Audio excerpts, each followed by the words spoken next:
And at some point in that breathwork experience, I hit a point where I actually slightly opened my eyes because I was sure there was a heat lamp that was hovering over the center of my chest. I could actually feel from the inside this warmth that was literally over my heart center. Now, I mind you, at that point in time, I was 37 years old, and I don't think I had ever felt the love that was radiating from inside of me, not from an external circumstance. Nothing outside of me was giving that to me. It was me. I glanced open my eyes, and in fact, there was nothing over me, not even her. I was doing it myself. And at that point, I was like, holy crap, the breath is like my superpower. Like, I don't know if anyone else is feeling this, but I'm not going to give this up because this feels so good.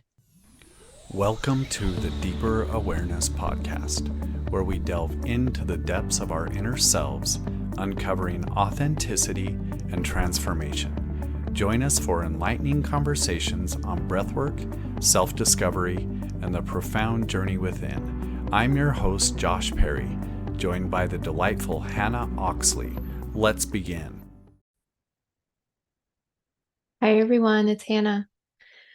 I just wanted to reflect real quickly before introducing this guest. Just a reminder about what our podcast is, mostly a reminder to myself of how we just want to bring authenticity to the world. When people ask me what my message, if I had to give any message to the world, what would it be? My answer is always, I just wish everyone could show up authentically. I think that would solve all of the world's issues. And so that's what we invite into our space when we interview people, is just to be authentically you. And our guest for this episode was Michelle Rains. She is so magnificent that I couldn't think of a proper introduction for her. I normally type up a little introduction just so I don't blab like I am now. But she kind of reinstated that sense of authenticity in me just being around her virtually in a virtual space with her. So I'm excited for you to feel the same way. She just radiates this confidence that you will feel. So without further ado, please enjoy this episode with the beautiful Michelle Rains, breathwork facilitator out of Utah. And P.S., I'm always so jealous that there's like this group of breathwork facilitators in Utah with Josh and her, and who knows, maybe I'll move out to Utah soon. Anyway, enjoy the show. Welcome to today's episode. We are so happy to have our dear friend Michelle on the podcast with us. And Michelle and I go back a year and a half. Year and a half. So Michelle has been a mentor and we'll call it that, and a dear friend. It was like a soul sister that we didn't know that we were soul family until we hugged and said, "Oh yeah, hi again." Our souls know each other. Yeah. So it was really cool. So I went through the pause program, and as I was deciding on whether I was going to sign up or not, Michelle, you might not even know this. So I was Instagram stalking you. I love it. Yes. You're welcome to. You're welcome. Anyone out there. Yeah. And so I noticed that she was doing breath work. I noticed she lived in the same, like 15 minutes from me. And so I was like, okay, is this the direction I want to go? And so I was just, watching your stuff, following you. And then I reached out and we started chatting, and I asked your thoughts and opinion on the pause program, and she gave me 2 thumbs up. And so we started hanging out at different breathwork venues, and we went to a park one time and made a cloud disappear. Yes, we did. That's right. I don't know if we're going to share that story today. That might be for another time. Yeah. I'm curious about that one.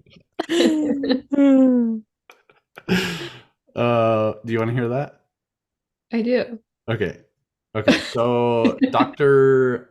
Emoto, the Japanese research guy that did studies on water and how he would freeze the he would pump pipe music or thoughts into water and then freeze it, and he would see, like, he did one where he had evil and it was all jagged, and he had one of Christ and it was all just beautiful crystals. And so he wrote a book, I can't remember what it's called, but in the book it talks about how you can make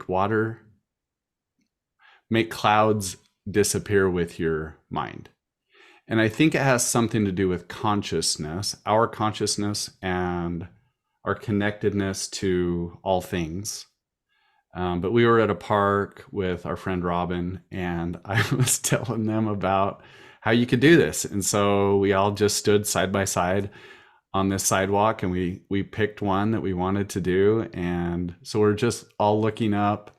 It takes about 3 minutes, and people, yeah.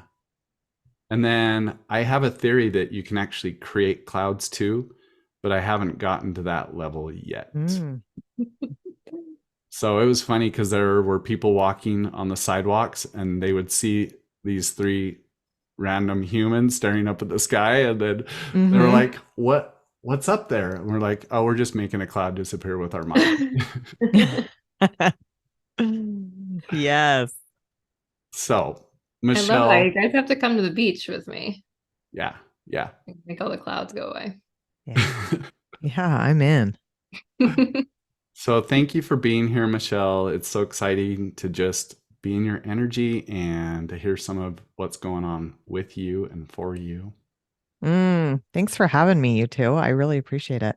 It's always such an honor when, I think so often us humans out there, we think we don't really have a story, right? We don't have a story to tell. And it's so fascinating that everyone does. Everyone does, right? So yeah, so Josh and I met like 18 months ago. And yeah, I did give the 2 thumbs up to the Pause Breathwork Facilitator training program. It's amazing. So do you want me to just kind of go into me?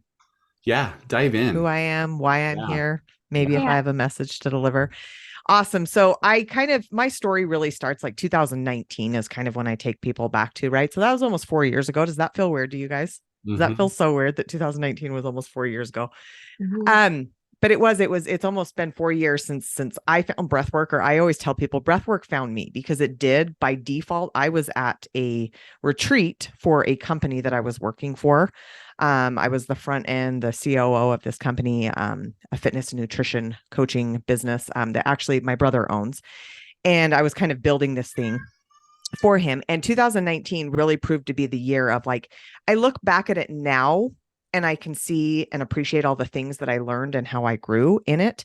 But at the time it was super just chaotic, and it felt like, and I don't know if any of the listeners or if you two have ever had this, but like I would build my schedule out and it was so disgustingly full, but I would wear it as like such a badge of honor that like I was such a big deal that my schedule was so packed full. Right.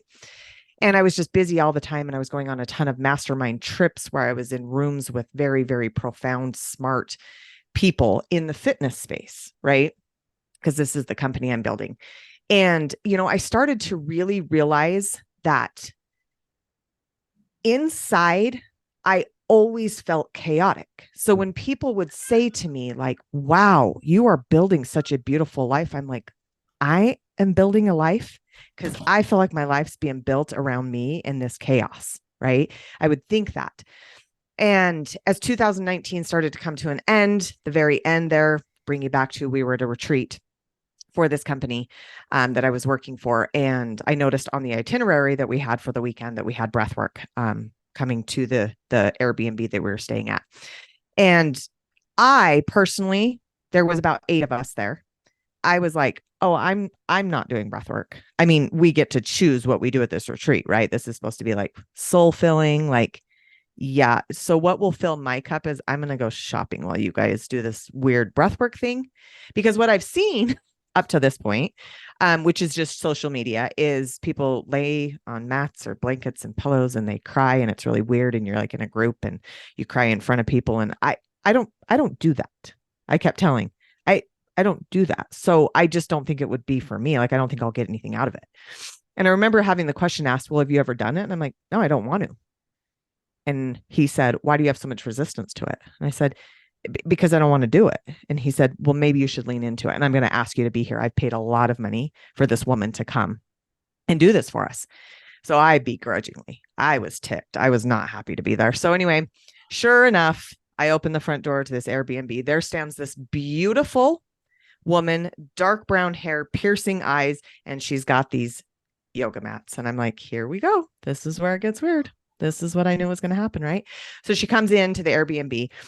Long story short of a 3-hour basically experience with this woman is she starts to deliver to us the power of the breath and how the breath is this cool modality that we're in control of. The second she said that, you're in control of it, I was like, okay, I can get on board with this. I can listen, because if I'm in control of this, that feels really good to my system. So I was like, okay. So I start to kind of soften into like, okay, maybe there's something to this, right?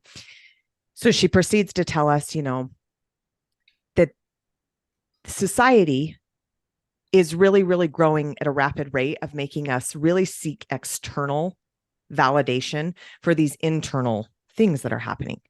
And for someone who myself, I suffered my first panic attack at 13 years old and really just kind of gave myself this story based on a diagnosis that I have anxiety. I am an anxious person. And that was just who I was. Right. And so it prevented me from doing a lot of things in life that I really wanted to do. And so she started to explain that this anxiety that we feel inside, like we actually, from a scientific standpoint, can take our nervous system and actually calm it down and help it feel safe. And I was like, that's really cool. Like, okay, wait a minute. You mean I don't have to like have a prescription of Xanax with me at all times? I have my breath all the time. Okay. So I kept listening, right? And sure enough, we get over to these mats that are laid down, right? And I'm like, okay, this is where the stuff happens. Like, this is where it gets weird, right? I'm like plotting my escape, right? I'm making sure I know where the front door is, like if I need to get out of here, right? And she just keeps telling us, like, you are a sovereign being. Your autonomy is so welcome here. You are in control of this. And I'm thinking, this is so bizarre, right? Because you're so used to being told how to do things, right? When you're doing a new modality. And so I'm like, okay, this is so bizarre, but I'm here. I might as well go all in. So I lay down on this mat. And I remember the first, like, it was probably, if I had to gauge it, like 5 to 7 minutes where my mind was going, this is really weird. Like, this is really weird. I don't know if this is going to work. But what I know is up until that point in my life, what I was doing wasn't working. So my marriage was completely falling apart. I was planning on asking for a divorce when I got home from the retreat. I had 2 children. I have 2 children. And at that point in time, I couldn't have told you like what their favorite color was, their favorite food. I was so disconnected. Like, it looked from the outside like I had this wonderful marriage, these wonderful kids, this wonderful career. But inside, I was falling apart. I was literally falling apart. And so at that point, I remember thinking, I remember the exact where I was. And I remember thinking, what I have been doing is not working. So I have nothing to lose by going all in on this breath work. Like, I have nothing to lose. So I'm going to go all in. Right.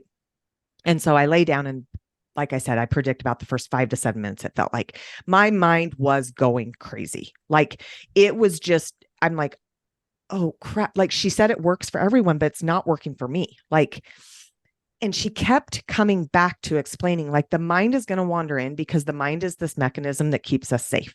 It keeps us very safe. It's a beautiful thing for that, but it's not a beautiful thing when we want to push past some of our fears.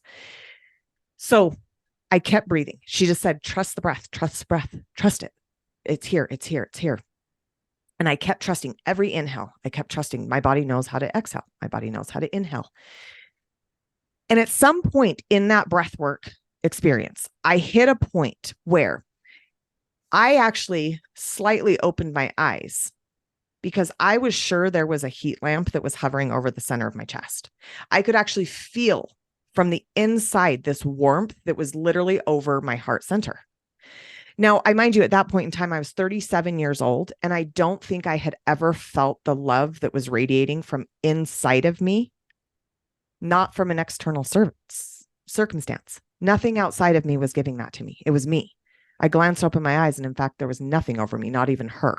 I was doing it myself. And at that point, I was like, holy crap, the breath is like my superpower. Like, I don't know if anyone else is feeling this, but I'm not going to give this up because this feels so good. Right. So I kept breathing and I kept trusting every single breath. And I remember I came out of that journey, and I have a journal somewhere around here. In my first paragraph, I just said, this was an out of body experience, unlike anything I've ever experienced. I want to feel this way forever. And I remember looking into Samantha Skelly is who was there guiding breath. She then later became all three of our mentor. And I remember looking into her beautiful face, and I remember just bawling. And I said, I don't want you to leave this house because I'm scared I'll never feel this way again. And she looked right back at me and she said, the power's not in me, it's in you. And I get chills when I say that, because to this day, that's what I give to people, is I remind them, I am not your key to this. You are. And it's so cool to give that power back to people, right? So long story short, I left that retreat and I've never been the same since. I got so engulfed in breath work because the way it allowed me to feel, and it was me doing it. I didn't want my body to forget. I wanted to remember constantly, right? And so really, I feel like my journey started December of 2019 of coming into this beautiful awakening to where I am today. And nothing is overnight, right? Like I said, that was almost 4 years ago. So that's the way that I found breath work. And I became so enthralled in it in the year of 2020 that by 2021, I knew I wanted to actually get certified in it. And not because a certification makes you something or breaks you of something, but it's because I wanted to learn. I wanted to know. I wanted to understand what I went through in that experience and why, right? I'm a why person. Tell me why something. And it was a really, really cool 6-month journey of the certification, of diving inward for about the first 3 months, and then giving this modality, as you know, for the last 3 months. And it changed me. It changed who I am. Yeah. I love that story. Me too. I got the chills, like right when you were saying you got chills, like I was getting chills. It was so awesome. Yeah, it was good. It was good. It was really cool. Yeah. And go ahead. I was gonna say, I'll never forget that first time I experienced it too. Just that out of body, like I need this forever. Like, why isn't everybody doing this? That's what I thought.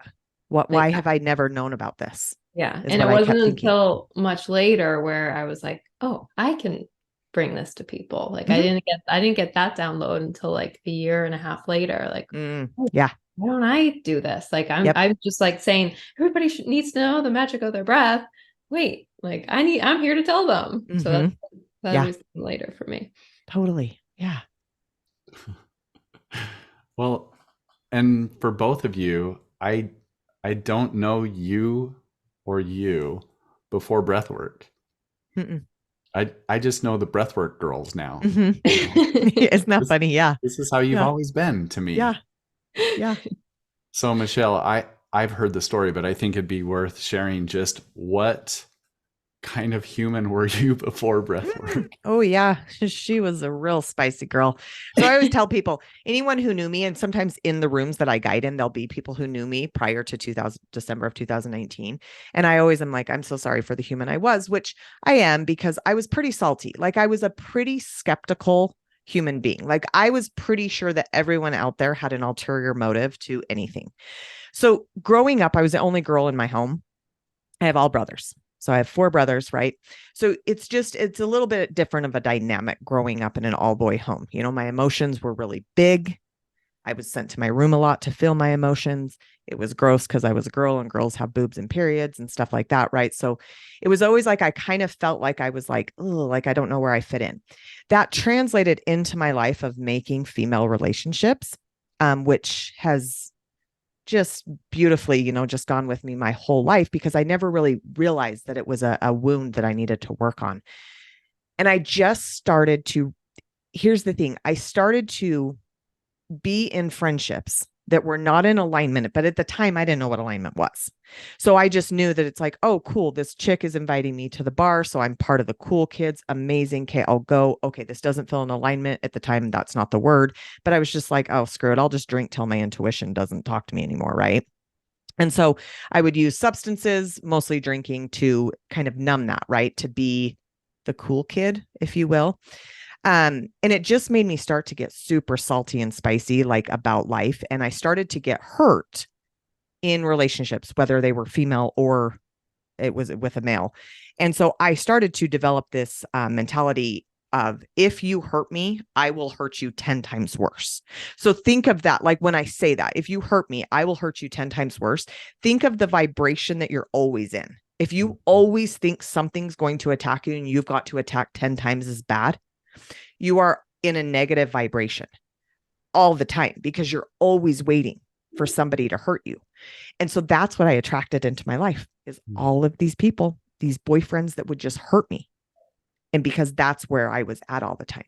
And so I really, truly learned to be in survival mode most all the time, thus marrying the man that I'm still married to today. Thank goodness, because he's amazing. But the first 10 years of our marriage was awful.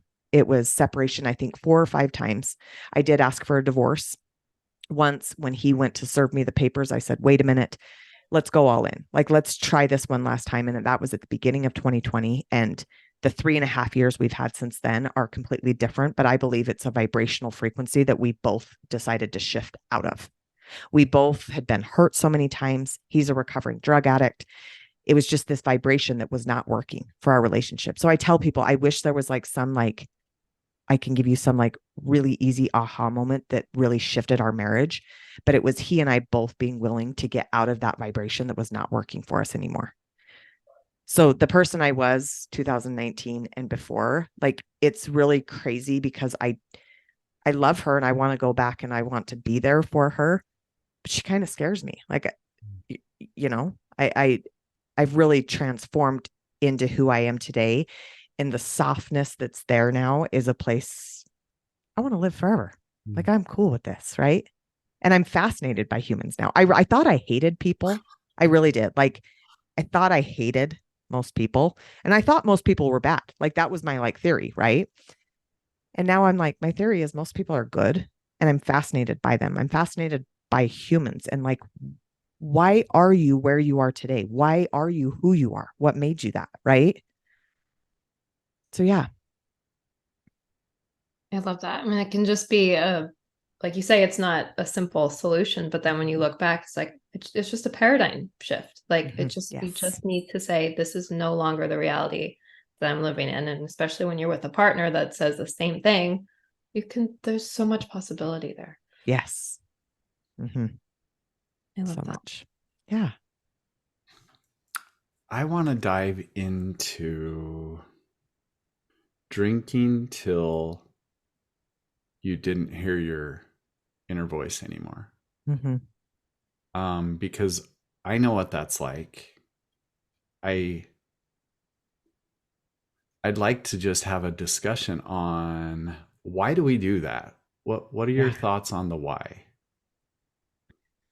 I think that, for me, at least, here's from my point of view, which probably will be a reflection for others, is the pain is scary. Like, that pain, I didn't think I would ever be someone who is standing in a room guiding people into their pain, right? I was taught growing up, you move away from pain. You go towards comfort. If you have something that doesn't feel right in your body, you take medication that a doctor gives you, because it moves you away from the uncomfortable feeling, right? And so I started to learn with that first sip of alcohol, when it went into my body, and I kind of felt like, oh, wait, now I don't feel embarrassed, right? Because I was someone who I'm actually very introverted. I have to introvert to be an extrovert, but I was very insecure. So I've always been in a body that's never just been this little teeny thing. Like I came into this world big, I came into this world loud. Um, and I was kind of always told, like in friendship groups and stuff, like I was too much, I was too big. I was called the leftover friend. I was always like, if there's a spot, then Michelle would get invited. If there was a fourth boy, then Michelle would get invited, right? If there was enough, like it made sense. So I I think that once I felt what it felt like to drink and have that inner voice go away, it felt in the moment like it was quiet. And I was like, oh, okay, this is what I've been seeking, is like to just hear nothing, right? And to feel like I'm a part of something. Okay, this feels good. This is what I'm supposed to do, right? And for me, anyone who knows me, I don't like to be in an altered state because of a substance. So the very first time I had a panic attack, my mom did the best thing she knew how, which was give me Xanax, right? She's having a panic attack, manage the symptoms, give her a Xanax, right? I remember hating whatever it was. I was like, why do I feel this way? I don't feel right. And so I don't like it. But then I started to learn that to fit in and to get invited with the group of girls, right? I'd have to partake of alcohol. But then once I started drinking and I realized that my intuition would shut the hell up and that my inner voice would go quiet, that to me was like, okay, this is what I need. But I didn't know any better, right? I just knew that that inner voice sometimes would tell me like, don't do things. And I'm like, but if I don't do that, I'm not going to be invited again. And I'm not part of the cool people. And these girls won't like me. So I've got to do this. Right. So for me, that's what it was. That's what the alcohol was. Because I actually didn't like the altered state that it would make me feel. But I kept doing it for years. Years. I resonate with that so much. Like Mm, I didn't mm, drink at all in high school. I was like afraid of it. mhm. And then when I went to college, there was, yeah, same thing, like group of girls invite you to do something. I'm like, well, if I want to be included, I might as well. Like now I'm in Mhm. college, like I should, have a I drink. should. Yep. And Mhm. then you feel like you belong because I'm like, oh, well, this is actually kind of fun. Like, now I'm with the girls, and every time we're together, we have to be drinking, and it's never like we Yes. can be together and just hang out. It's like we have to be partying together. So Mhm. I feel Yeah. that too, and it's a whole relearning. Like as I'm trying to, I had this similar timeline as you too. Like end of 2019 is when I found breathwork, and so it's Mm. been, this. I have the same like 4 years ago. Like it feels like just yesterday, but Yes. it's also like a lifetime ago because it's been I'm such a different person. So I want to leave alcohol in the past, but then you go out with your friends and if someone just hands you a drink. So I'm in that same like noticing that relationship. It's where it's more than just, numbing. It's that sense of belonging with Mhm. that girl wound. Yep. Yes. Yes. And that girl wound, that sister wound is real. Mm-hmm. It's hard because and Mhm. right when you said that too about the, what did you call yourself? The like backup friend, Oh, the leftover the friend. leftover friend. Mhm. I was the same. I had so many friends that like would just, I was that person like, oh, Yeah. like I always say I was the forgotten one because they would be like, oh shoot, like we didn't invite you on Friday Yes. night. I feel that. Mhm. Mhm. Yeah. So it's the same thing. It's like you'll do anything to feel like you Mhm. belong. Yep. Anything. Right. Yeah. And that's hard because there's so many women that feel that same way. It's like there's all this competition. So to that, yes, Hannah, there are so many women out there that are healing from this same sister wound that we all are. And it feels like there's a lot of awareness around it now. Like I feel like 2019, 2020, there was this like toxic masculinity happening, right? Of like, that's what we were talking about. And I feel like females within that were trying to find their place, right? Because I remember in 2019, for the business that I was growing, it was grind, hustle, go, don't stop. Therefore, my Google calendar, that was like it was a badge of honor because I was like, oh, I hustle. Like I have a shirt that says hustle. I won't wear it anymore. Like it has such a bad connotation to it now with me because I just don't believe that the feminine is meant to grind and go and hustle. And I grew up again in a home of all boys where it was kind of like, and I don't think they meant to, but like they just kind of shunned what females go through and do and what their cycles look like. And I just, I think that there was a part of me that was a little bit like, and for living in Utah, I will say this, for living in Utah, I got married late. I was 28, which that is on the later end for what is pretty typical, right? So I kind of almost got that ultra independence where I was like, I don't need no man. I can do this, right? I remember when I started to date my husband and he would try to open the door for me. I was like, I can open my own door. And he's like, but I want to. He would walk on the side of the street all the time and put me on the inside. And I'm like, what are you doing? Right. I just like didn't understand it. And I didn't really know what it meant to be in my feminine. I'm like, I'm, I'm, I don't know. I don't know. What do you want me to do? Dance seductively? Because that's not who I am. Right. So learning to like land in the feminine. But I think out there, back to the sisterhood wound thing, I think there is this awareness around it that it's a thing and that more women than we think have it or had it at some point, and that it's taking off those rough edges kind of that I had prior to finding breathwork of like just believing that everyone's going to hurt you.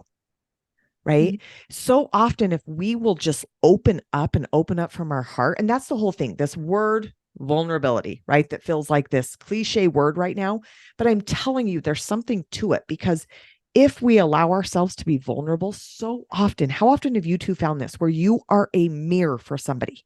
You are a reflection for them, right? That's why I love sharing in breathwork groups after the breath, because typically you are going to share something that resonates with someone in that room that goes, okay, yes, that's how I feel. And how good does it feel? On Friday night, I was co-creating with a friend of mine, and we got to this woman and she said, I'm super skeptical of this. I actually don't really want to be here. I don't really like girls. So this feels super uncomfortable to have this girls' night, but I'm doing it because, and she pivots to her friend who invited her, because I was invited. Right. And I was like, homegirl, you are me. I am you. Like, hands down, that's me. Right. She softened into that experience. And after, she's like, you guys are my tribe. I'm like, right. I mean, it's fascinating. It's fascinating to me, the female wounds that happen. Mm-hmm. Yeah. Can I hop in here for the feminine? I don't know what to call it. The feminine side of me that has been wounded. Mm-hmm. And so Michelle was facilitating last week in the salt cave. And I was there breathing, and she was inviting me. I don't know how I received it was that you were here holding my chest and inviting me to be tender. Yes. You remember that? Yeah. I remember it. Yes. I, even as a breather and a facilitator, I realize I've been going into my heart, but it's been going into my heart as a dude. Mm-hmm. And so as you were inviting tenderness, I could feel myself wanting to make sounds, but it needed to be deep, because that's what a guy would sound like. Oh, and the tenderness wanted to be at a higher octave. And I was like, I fucking can't go there. I can't go there. And so I hear what you're both saying with this feminine piece. And it's been so striking to me that I keep being in these places where it's majority of the feminine, the females. And I'm like, why am I this dude in all these female spaces? Yeah. And it feels like I'm here to own my feminine as a male, Mm-hmm. which feels so scary in my body. Yeah. Mm-hmm. Yeah. And why does that feel scary? It goes back to the belonging. Yeah. Right? Society tells you you have to be a certain way as a dude. But why is it okay for someone like me and can even be found attractive when I'm in my masculine by Mm-hmm. a guy? Mm-hmm. But if a guy is in his feminine, typically it's not attractive. And Josh, you're a perfect example. And I think when we first connected, and is giving permission for other men to be held, to be in their feminine. We need more of it. It's fascinating to me because you bring this up. My husband is a bearded, tatted, pretty dude's dude, Mm-hmm. right? He cries. Mm-hmm. Like, and I don't want to say a lot because it's relative to what's a lot, but he cries. That's one of his big emotions is he gets teary, and he gets teary when he's grateful. But I'll never forget when we were together it was 7 months in, and his grandpa died, and I was out of town. And so he called me and he was wailing. And I remember going, oh shit, I can't marry this guy. Like what the heck? He is like crying, like the yeps, the like, and I'm just like over there, instead of being tender for him and being like, this hurts him so much. I'm like, holy shit. I'm like hanging up the phone. I'm like, Mom, I don't think I can marry him. Like he was crying. He was sobbing. He was like a babbling brook. Like, that is so weird. Now, I grew up being taught that boys don't cry. Mm-hmm. Put your big boy pants on. Like, bite your upper lip. We don't cry, right? Don't cry. And so it was so foreign to me. And now, Josh, you know this. I will hold men's only breath work in honor of Twitch, Ellen DeGeneres' DJ who passed away. I will hold all men's. And Josh, just it's like a lion's den in there. There's roars, there's cries, there's sobs, there's wails, right? And it's like the most beautiful sound to me of these men being in what they need to be in, what needs to come from them, right? It's the coolest thing. And I think that it just needs to be more normalized. Mm-hmm. Yeah. I had this huge fear that because I'm out in Boston, right outside Boston, and I thought I wouldn't be able because I'm so jealous of your Utah community. Like so many yeah. breathwork facilitators, and I'm the only one that I know of in this initial area, and I was afraid I was going to have trouble finding people. So I figured it was going to be mostly female. I have so many men coming to my classes, coming to my workshops. I have a couple one-on-one clients that are all men, and it's so apparent that there's such a need for that softness and that tenderness that they don't have to define anything, that it's just they just need to be held and be and know that it's okay to be held and not and let those edges down so that they can just soften. Yeah. Yeah. And they get, they get to, I think, at least, witnessing my husband, a lot of times he's a fixer, that's what he wants to fix things. And so when he gets to just soften in, right, and be held in it and not have to fix anything, like there's nothing to do, he said that was really uncomfortable and he had to really learn how to just like receive without giving back. And I think so often, I don't know if you remember this, Josh. Do you remember when I actually got down on the ground and spooned you? Like I literally laid behind you and held you. And you had mentioned in that moment, you felt like you needed to reciprocate, like you needed to give me something, where men are so like that, where it's like, you get to just come in this room right now and just simply be held platonically by a woman, right? I don't want anything after it. I don't expect anything. I don't want to exchange phone numbers with you. Like, I just want to hold you and see you in what you're moving through right this moment. Right. And so many guys, that is like ultra uncomfortable. Right. So because it's such a being able to hold both feminine and masculine. And Josh is probably sick of my, the way I love to describe the masculine and feminine energy of one of my mentors once said this to me. The masculine is a bowl, like it holds, it's solid, it's unbreakable, it's sturdy, it holds things. The feminine is the oatmeal inside of the bowl. And the oatmeal is messy, it's warm, it's shapeless, it will move and do anything. And so the oatmeal without the bowl is a complete disastrous mess. I love that. Thank you for sharing that. And a bowl without oatmeal is just a bowl. There's nothing to it. So when you have the two together, that's just the balance of it. Yeah. And you need, because so the oatmeal can do what it needs to do inside of that bowl because it's being held. Yeah. And so that's not necessarily, the guy has to be the bowl all the time and the woman has to be the oatmeal. Like that, both of that gets to exist in each of us. And so when I feel because like you said, there's so many women that we feel like we have to prove and go, and that's in our masculine side of us. And so when I sometimes look around my house, I'm like, wow, I'm really messy today. I'm like, well, that's just my feminine. I'm just feeling my feminine energy today. Like, that's okay. And I love that. This is kind of off topic too, but whenever I allow myself to be that messiness, my boyfriend comes out of nowhere to hold it.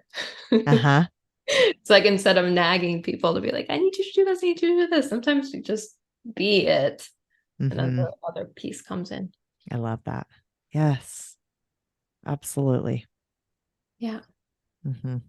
So Josh, with you reflecting on working on your feminine side, like, do you feel like oatmeal? Well, there's definitely edges in this discussion. And it doesn't feel like oatmeal is allowed or safe or acceptable. As a woman, that I can agree. And like I said, not to say that one, like the oatmeal is girls and girls are boys, like we all get to have both, but you'd think that as a woman that oatmeal would be more comfortable, but it's sometimes it's still a work in progress, like to be able to be okay to be messy and creative and allowing all of those feelings can still be so hard. Yeah. I think one thing that I see in the world, and maybe you two see this as well, I feel like it's kind of cool. I mean, I feel like we have like a range of ages between the three of us, but I do feel like we're changing the narrative. And I feel like it needs to happen, right? Like, as uncomfortable as it can be, Josh, to like deliver the feminine message as a guy, the narrative has to shift, right? I have parents in their 70s and I see what that generation is. Not that they were right or wrong, but my mom makes dinner every night. My dad has served it, right? And it's not, like I said, it's not right or wrong. It's just the way the generation is. My dad is very solid foundation, right? My mom is emotional. My dad doesn't show emotions. And I think that's a pretty typical story. Now, I do think there's men out there in their 70s who are emotional. But I just think the narrative has got to shift and change for the generation underneath us. I watch my kids, and my daughter just went through something this past weekend that was, one of her friends was very much basically the brunt of a horrible bullying incident. And I watched her stick up for him, like not back down. And she came down to me and she was asking for advice of like, Mom, I want to be able to try to understand everyone's point of view, but what I feel happened is not right. And I said, then you stick up for what you know is right. And you stand so firm in that. And you tell people like, I'm sorry, but the way that happened, it just does not land with me, right? That's not in alignment with me. And I think that the more and more we teach our kids to stand firm in who they are and what that intuition, I never heard that word. Like, I don't know when I finally learned it, but not till I was in my adult years of this. Like I knew intuition, but I didn't realize that we all just have one, right? That I thought maybe we had to earn it. I thought maybe I broke mine in my 20s because I just was reckless. So telling her like that intuition's telling you something. Like I listen to it, right? Listen to your body, listen to those cues. I was never told that, right? And again, my parents did the best they had with the information they had. But, and this is another topic, but I think dieting culture, especially for a female, Hannah, I don't know if you have this, watching my mom growing up, I went to something called the diet center with her. I'll never forget it. Right. I remember the smell of it. And I remember that her mood when we left was based on when she stepped on the scale, something happened. I didn't know what was happening, but her mood was one way or the other. And so I started to learn really young this unhealthy relationship with the scale, and that it's a scary thing because it determines your mood. Again, a topic for another, but dieting even gets super ingrained in a person that starts to make you see the world through, a different lens. Well, and with your daughter too, I feel like if a certain similar situation happened to me when I was a kid, and if as soon as you don't stay firm in that, there's confusion, and it's like, what is my truth? I'm just going to give into what the majority is saying just because they're afraid of so and so.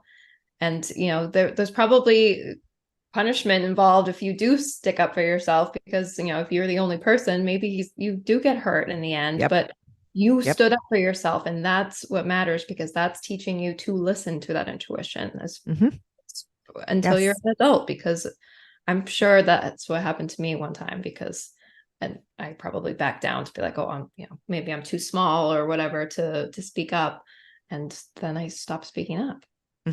Oh, absolutely. Yeah. And I think she kind of felt that because she was the one that stood up, and she was one of the sole ones who stood up. So she felt really lonely over the weekend because all of her friends were like, you're making too big of a deal out of this. We're still going to go hang out with these boys who were the culprits of bullying. And she wouldn't, right. But I watched. That I mean, it's not like that's not like she deserves that punishment, but that's just what happens when you do stick up for yourself. In the long run, she'll be grateful for that. Yeah. And I think that even translates outside of this, of like, I don't know if you two ever felt this, but along my awakening journey, if you will, like my journey to who I am today, I have definitely lost a lot of friends, like who I thought were friends, but honestly, it was making way for people that I needed in my life, right? That feels in alignment.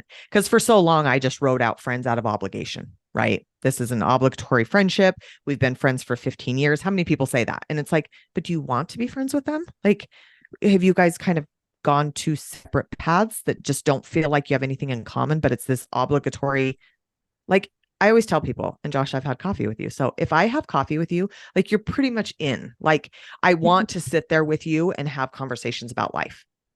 Because I don't want to go to coffee and talk about like the newest Louis Vuitton bag. I don't even know what they are, or the newest Jordans. I don't care. Like I just don't. Like, cool if you like them, but I want to talk about what makes you tick. I want to talk about the last thing that like you really went through a painful thing and how you came out of it, right? Yeah. And those, as soon as you're living in that truth and listening to your intuition, those people come. 100%. Is what I'm learning. 100%. You keep inviting in that same frequency of people, right? So, yeah. I mean, I tell people like I'm pretty selfish with who I'll be around, and I'm okay with that. I am really okay with that. Yeah, I'm learning. I'm learning to stay firm in those boundaries. Not a girl. Good. So it strikes me that when we were trying to numb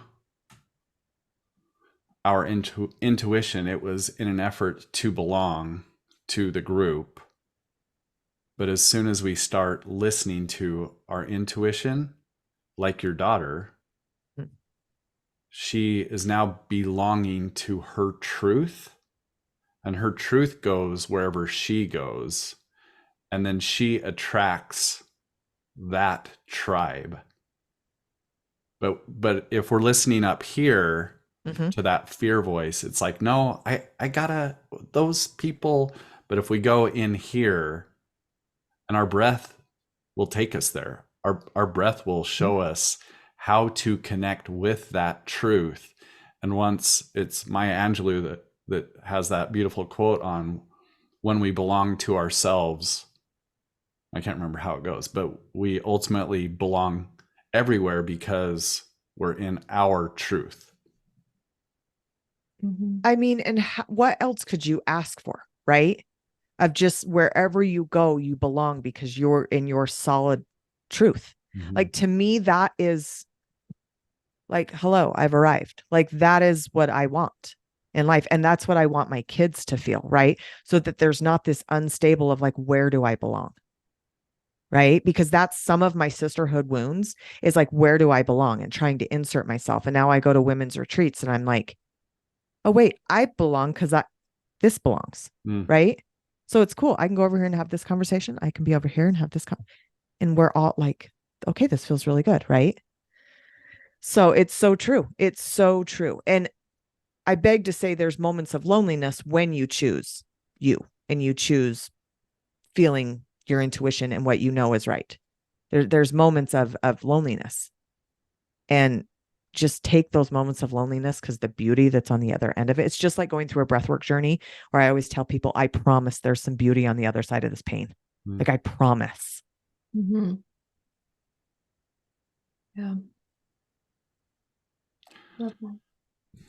So celebrating you as a mom, because your daughter is experiencing that as a teenager. Yeah. Thank you. Thank you.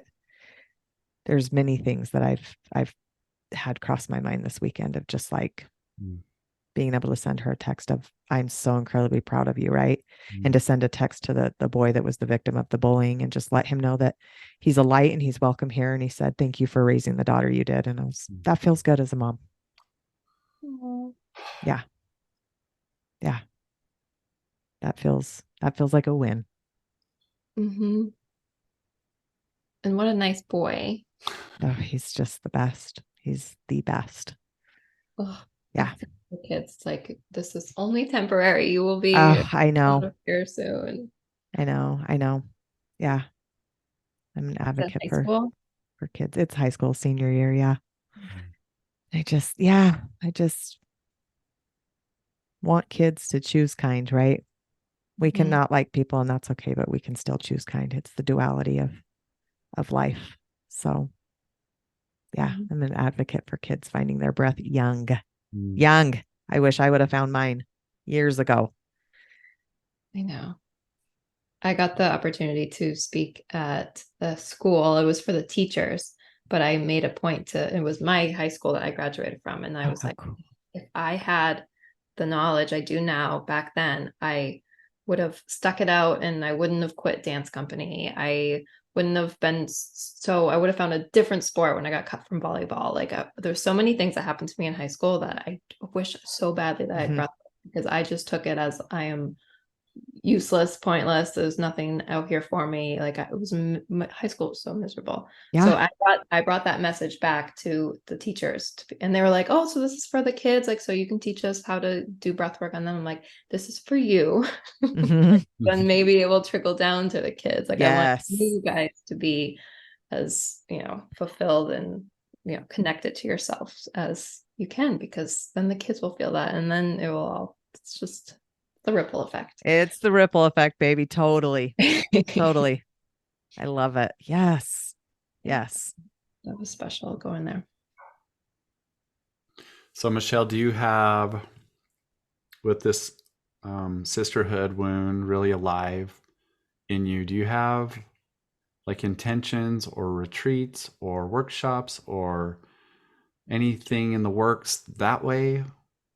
So I recently decided, that I would say yes to more events that had to do, like, for a minute, I thought, oh, I want to solely guide men. That was safe to me. And I realized that was actually a safety for me, even though I do want to help men. I love it. And I think it's great. But I found myself trying to avoid the sisterhood wound by having less and less females that I guided, right? And so what I have found, and I don't know if you two feel this, but I can guide someone who, even if we've had, mishaps in the past together, when people are in breath, they're their truest, rawest version of them. And it's their soul that I'm connecting with, right? Their heart that I'm connecting with. It's no longer these wrongs that happened. And I've watched forgiveness happen, and I have felt it in my own being in a room of guiding breath. And there's someone in there that 10 years ago we had a falling out, and she happened to reappear in one of my rooms by default. I was guiding at a retreat. And it was just this like sticky for a minute. And then without any words needing to be exchanged, there was a hug after. And it was like, oh my gosh, like we didn't even have to talk through all the crap, because 10 years ago is irrelevant. I was dirty and nasty and gross then, and she's probably evolved and changed too. So like this forgiveness that's offered through it. So my saying yes, when I mean that is, that yesterday I was asked to guide at a fundraiser in a girl's backyard that I don't know who she is, but I was connected with her through a friend of mine. And I was like, yes, like my answer is yes. And I got there, and at first I'm like feeling uncomfortable. And I was like, no, like I get to be here. I get to take up space. I get to do my magic of breath, right? I'm not too much. So it's a lot of reprogramming. And I will be honest when I tell you that I got back in with my therapist. I am not ashamed to say that, to really start to work through this reprogramming of the thoughts that pop right in my head when it comes to a female, or I always tell people, I'm not taking new friends. And it's because it's a protection for myself of like, if I don't take you on, then you don't have the potential to hurt me. Mm-hmm. And so it's saying yes to things. It's being open to the possibility of her being a reflection for me, or me being a reflection, right? And I started to realize that, like, when I would judge people, it was totally a projection onto myself of like maybe my lack or what, I was feeling. And just starting to reprogram those thoughts. And also, I will be honest, coming to a place where I feel like today's year old, I feel like I am the furthest I've ever been in actually accepting and loving myself. And I think there's a huge thing to that. Just like you said, standing in the belonging that you feel inside of you. I think when you find that love for yourself, you're okay, right? I'm okay if I'm rejected by a female. I'm okay if I'm accepted by one. I'm okay where I am. And as far as working on it, I just think it's a work in progress for me right now of just accepting that and working through that. The safety is in me, right? I have safety here and I can access it. And if I'm feeling left out, there's something happening in here, and it's less about what's out here. It's less about the group of girls, and it's me projecting back to I'm the leftover friend again, right? So it's just the undoing, I feel like. Right? Control Alt Delete, reinstall new programs. I wish it was that easy. I know. Yeah. Yeah. I'm going through similar stuff. I love that. Thank you for sharing and being Yeah. about Yeah. Girls, we're complicated, emotional, beautiful creatures. that. I tell you. I always tell people a regulated nervous system, really one of the things is you can feel a wider range of emotions. And my husband goes, oh, you can feel a wider range. I'm like, I know. It's like a one woman circus. You never know what you're going to get. Like, but I tell you. Yeah. True. And if you haven't had a Tyler hug, highly recommend. Oh my gosh. He's the best. I used to not let him hug me. Can you believe that? Yeah. Your husband? Mm-hmm. Mhm. Yeah. Mm-hmm. He is. He's good. And physical touch is his love language. Yep. He sounds amazing. I'm so glad that you He's so were cool. able He's so to, fun. yeah, Yeah. work through stuff. That's awesome. Yeah. Yeah. Well, we like to finish up with just giving our guests the opportunity to send their message to the world, however that feels, however that wants to come through for you right now. I love that. I think one of my biggest messages that I deliver a lot of times in the rooms that I guide breath in, that remember that the human in us will consistently and constantly forget, right? We can feel a certain way when we go do yoga or we do breath work or we sit through sound healing. And there can be this truest, rawest version of ourselves that's accessed. That's you. That is who you are. And then the human in us has to fit in society, has to do societal norms, has to work, has to do all the things, and we forget. I think my message is to always consistently come back to your heart. Your heart has the answers. Your body holds the wisdom. And if we continue to keep coming back to that truest, rawest version of ourselves, we start to remember, the body starts to remember that this is how we feel. This is who we are. And we become that person out in the world. And I believe that right there is the way that we're going to uplift humanity. I really do, because I'm one person out there. Josh, you're one person. Hannah, you're one person out there delivering the message of breath. We need to have that ripple effect happen by the people that we hold in our space. We need to have the ripple effect of 20 people leave a room that they've just been guided in breath. In their truest, rawest version of themselves, they go, and that ripple effect trickles down to somebody else, because that is the only way that we can uplift all of humanity, is to do that. So just that remembering that the human in us will forget, but the soul, the spirit, the intuition, it doesn't forget. It remembers forever and ever. So we can continue to remind it. And a beautiful way is breath. It's coming back to that breath. It's coming back to that life force that's always in us, always. From the moment we take our first breath till the moment we leave this earth and take our last, we have breath in there. And we get to decide, in an obituary, it's a year, a hyphen, and a year. What's the hyphen? What is it? You get to establish that. So that's my message. A great message. So good. I want 3 more hours with you. Let's go. Actually, I'm hungry though. I need a eating break. Well, thank you so much for sharing you and just your spirit and your soul and your energy and your heart and just being you authentically. It was such a gift. Thank you. Thank you for giving me this space and trusting me to come on in your space to share my message. I appreciate you both. Thank you. Thank you for listening to the Deeper Awareness podcast, where the journey of self-discovery and inner growth continues to unfold. We hope this episode has ignited a spark within you and inspired you to embrace a more conscious and authentic existence by looking within. If you enjoyed today's conversation, be sure to subscribe and stay tuned for upcoming episodes, where we'll continue to explore the transformative power of breathwork and emotional healing. Continue the conversation and stay connected with us on Instagram. Follow at Deeper Awareness Podcast to receive daily inspiration, valuable tips, and updates on our latest episodes and offerings. We'd love to hear your thoughts and insights from today's show, so feel free to share them in the comments below or tag us in your posts. Your engagement and feedback mean the world to us as we strive to continue to create content that resonates and empowers our incredible community.